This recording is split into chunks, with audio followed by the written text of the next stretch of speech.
আসসালামু আলাইকুম। যেদিন ঘুম থেকে উঠতে দেরি হয়ে যায় এভাবেই শর্টকাট নাস্তা বানিয়ে নেই, আটা গুলিয়ে চাপড়ি বানিয়ে নেই। এই তো ফ্রাই প্যান গরম করে তেল দিয়ে দিব। এখন আগে থেকে গুলিয়ে রাখা আটাটা দিয়ে দিব। এভাবে চাপড়ি বানালে কিন্তু খেতে ভালো লাগে, চা দিয়ে খেতে।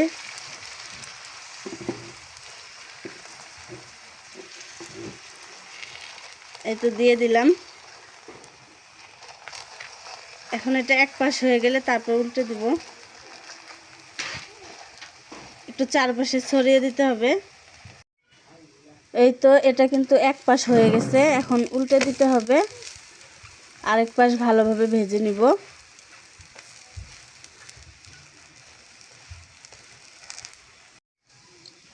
এটা কিন্তু ভাজা হয়ে গেছে। এই দেখুন দুই পাশটাই ভালোভাবে ভাজা হয়ে গেছে। এখন আমি এটাকে একটা প্লেটে উঠিয়ে রাখব।